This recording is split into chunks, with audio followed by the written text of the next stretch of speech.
All right, we're back in the room. It's the first day of the new week.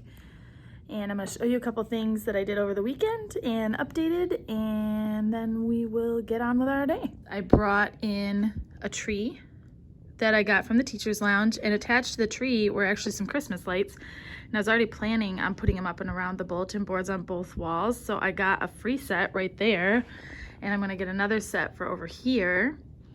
And then I put up this tablecloth from the dollar store just to add a little bit of color over here in the house area. And I got a mini fridge. We already had the microwave, so we've got that set up so we have less running around to do at lunchtime. Normally I don't have these things in my room, but because of the COVID cleaning procedures, I'm gonna need extra time to clean and disinfect everything, so that'll keep me from having to run around all over.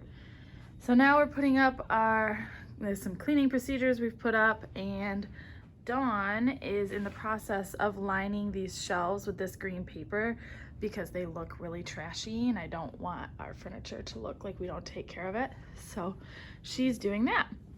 We've got library set up. I brought this rug in this weekend with my mom, and it's just a nice way to keep the floor comfortable and warm and inviting. But I'm not in love with this area. I would prefer to have some shelving here along this side, but these bookshelves are just too wobbly for me. I have seen kids topple them over and fall on top of them, and I'm just not comfortable having them on the floor with no backing. So I like them on the wall. But yeah, I'm not in love with it. It's all right. So yeah, that's what we've been up to so far. I don't really have a plan for the rest of the day. I'm just kind of wandering around and seeing what I can take care of. We still don't have all this stuff out of the room. I'm not really sure why it's taking so long. Usually our custodian is on it like that. He's apparently on vacation or something because he has not been here for 2 weeks now to pick it up. So we can't really proceed too much further with organizing the room. I'm gonna wander around and see what I can find to do. Okay, I found my first task. I am gonna go through all the paperwork from our home visits and sort it back into the files they belong in and fill out our child goal sheets.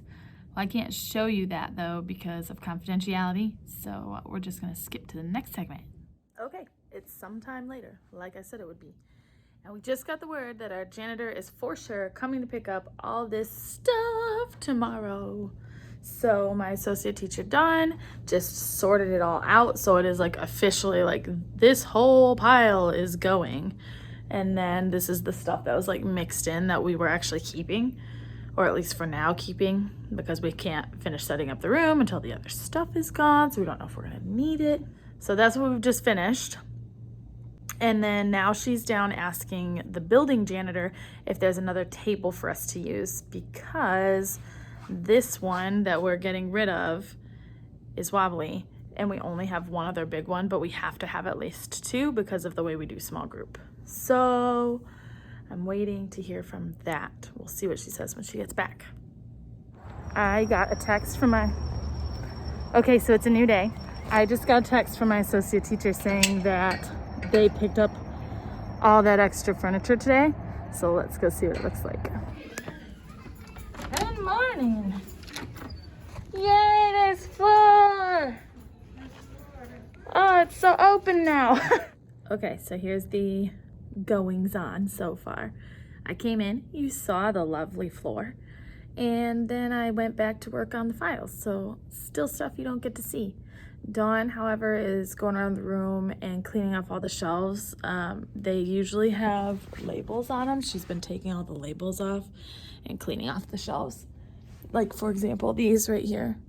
She's been pulling these off, getting the sticky residue off and cleaning them up.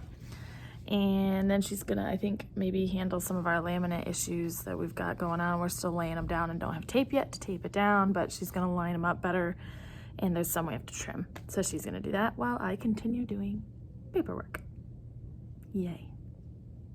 Okay, so I called it a day on paperwork, and I also sorted my students into morning and afternoon classes now that I finally got the bus list. And we are on to tackling some of the logistic issues in the classroom. Let me show you. So the first thing we were trying to figure out is how to do mail. The students take home mail every day based on what they make in class. Plus I send things home weekly at least. And we were gonna use this tray for the mailboxes. But what I hate about using open-faced mailboxes is when you put their name or symbol on the front here, it's covered up by the mail. So then you don't know whose it is. You have to like lift up all the mail to figure out where's so-and-so's mailbox. I don't know. So we found these trays that were already in here. They are a little small to hold paper, but if we fold the paper in half, it's fine, and I'm okay with that. So we're gonna use these for their mailboxes. Dawn right now ran down to our custodian to see if he has some more pegs so that we can put a couple more down low, because as you can see, it's already up off the ground pretty significantly. So we were worried that students would not be able to reach them. The other logistical nightmare that we're having is how we want to organize all of this. This shelf is like super deep. Like my arm can't even touch the back, reaching in all the way. So we're trying to figure out how to organize that too. I think what we're gonna do is move all the shelving to the exact height we want it. The logistics problem is where to keep all these extra totes. I thought about putting those in this deep cupboard, but it really just kind of depends on how it plays out with organizing our curriculum materials. So we're just gonna mess around with those few things and see what we can figure out logistically, and I will give you an update when we're done. Or maybe you'll even see a time lapse, who knows, those are fun to make. Okay, listen, you other teachers know that sometimes you make a plan and it totally doesn't happen. Well, I totally made a plan to get like logistics stuff done, and then I got all my class list stuff sorted, and it's been a kind of a nightmare, and now I'm calling families. So nothing's really changed. All right, I don't really know what day it is anymore. They're all kind of blurring together, but here's some updates for you. We are almost done taping down all our laminate. We decided to move our large kidney table from this area where it was over to that area for art, and then those two tables are going to come where the kidney table was, and we're going to spread them out so that there's a little more space between the students this year. We haven't done any time lapses yet, so I'll let you watch.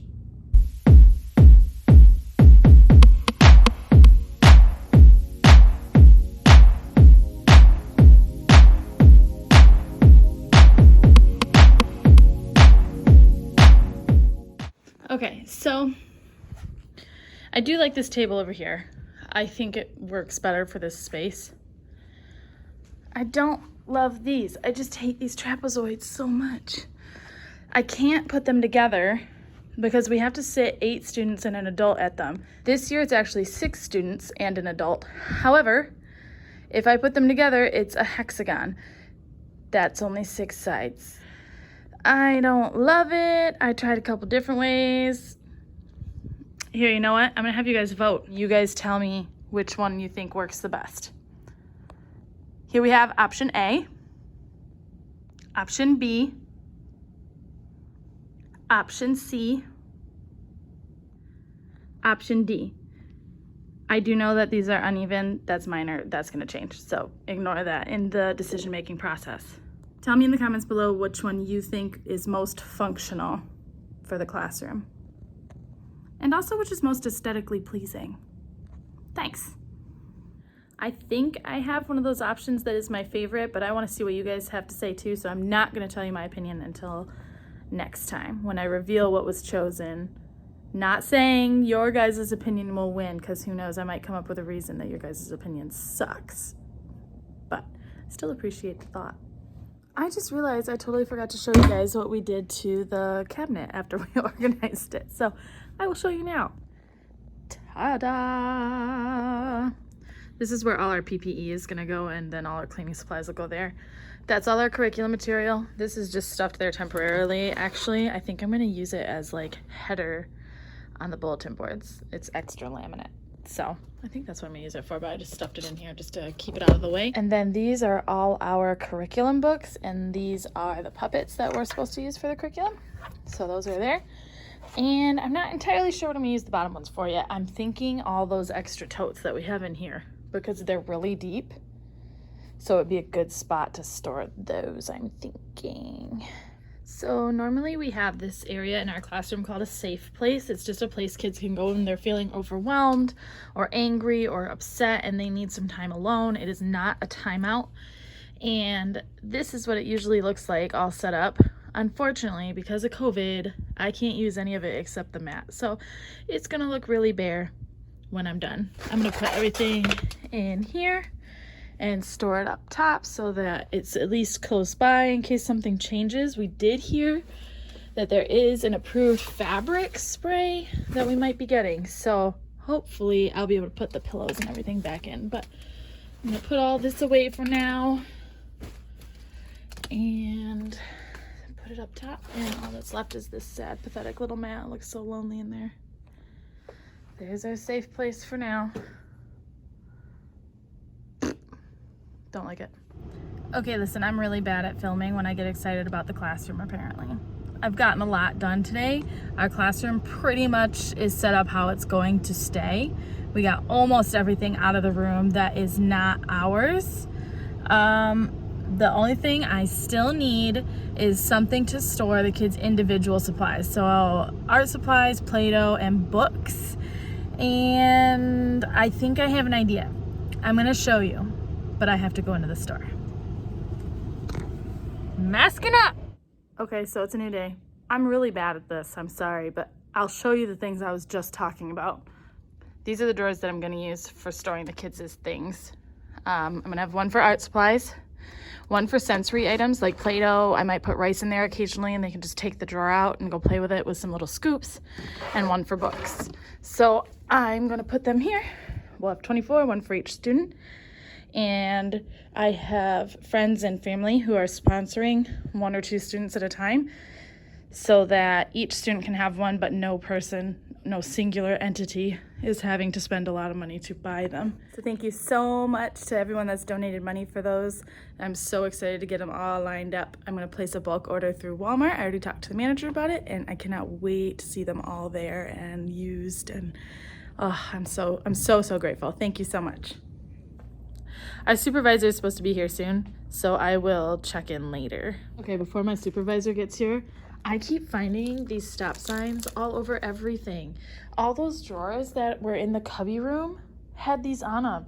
And there were like 5 different plastic drawer things that all had stop signs. They also had them all over the cupboards, all over these cupboards.